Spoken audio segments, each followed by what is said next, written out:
ચાલો વિદ્યાર્થી મિત્રો, હવે આપણે નેક્સ્ટ ટોપિક જોઈએ.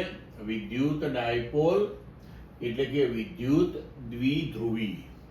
તો પહેલા તો આપણે એ સમજીએ કે વિદ્યુત ડાયપોલ કોને કહેવાય. તો એકબીજાથી પરિમિત અંતરે રાખેલા બે સમાન મૂલ્યના પણ વિરુદ્ધ વીજભારોથી બનતી જે સંરચના છે તેને આપણે વિદ્યુત ડાયપોલ કહીએ છીએ. બરોબર.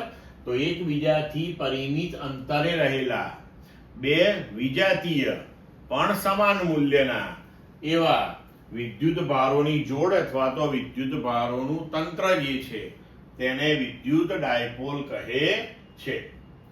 હવે આ વિદ્યુત ભારો ધારો કે પ્લસ ક્યુ અને માઇનસ ક્યુ આપણે લઈએ અને વિદ્યુત ડાયપોલ જે છે એમાં બંને વિદ્યુત ભારો જે આપણે લઈએ છીએ એક પ્લસ ક્યુ એક માઇનસ ક્યુ, તેમની વચ્ચેનું અંતર જે છે એને 2a થી દર્શાવવામાં આવે છે.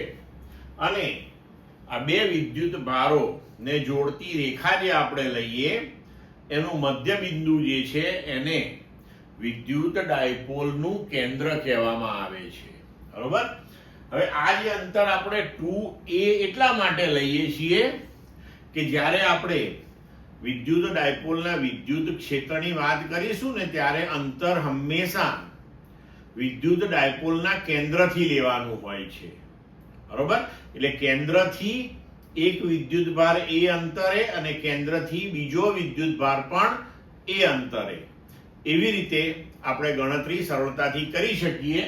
એટલે આપણે આ 2a લઈએ છીએ. બરોબર. હવે આ આપણી વિદ્યુત ડાયપોલ છે.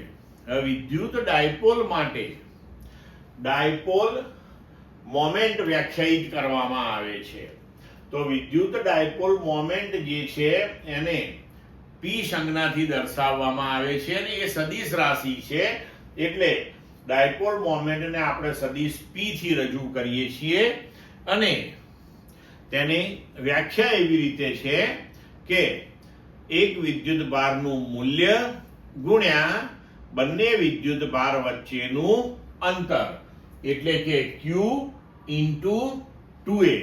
તો q into 2a એ વિદ્યુત ડાયપોલનું મૂલ્ય થયું.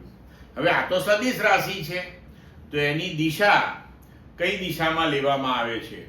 તો હંમેશા યાદ રાખજો કે વિદ્યુત ડાયપોલ જે છે તેની ડાયપોલ મોમેન્ટ ની દિશા ઋણ વિદ્યુત ભારથી ધન વિદ્યુત ભાર તરફની દિશામાં લેવામાં આવે છે. બરોબર. હવે જો તેની દિશા ઋણ વિદ્યુત ભારથી ધન વિદ્યુત ભાર તરફની લેવામાં આવે છે. તો વિદ્યુત ડાયપોલ જે છે એ તંત્ર ગણીએ આપણે તો તેનો કુલ વિદ્યુત ભાર એટલે કે તેમાં રહેલા બધા જ વિદ્યુત ભારોનો આપણે બૈજિક સરવાળો કરીએ તો આપણે શૂન્ય મેળવીએ. એટલે કે ડાયપોલ પરનો કુલ વિદ્યુત ભાર જે છે એ શૂન્ય લેવામાં આવે છે. પણ અહીંયા આની અગત્યતા કેમ છે? કારણ કે ડાયપોલ પરનો વિદ્યુત ભાર જે છે એ શૂન્ય હોય છે, પણ આ જે ડાયપોલ છે વિદ્યુત ડાયપોલ એનું વિદ્યુત ક્ષેત્ર જે છે એ શૂન્ય હોતું નથી હંમેશા. બરોબર છે. એ વિદ્યુત ડાયપોલની આજુબાજુના વિસ્તારની અંદર આપણને તેનું કંઈક વિદ્યુત ક્ષેત્ર મળે છે.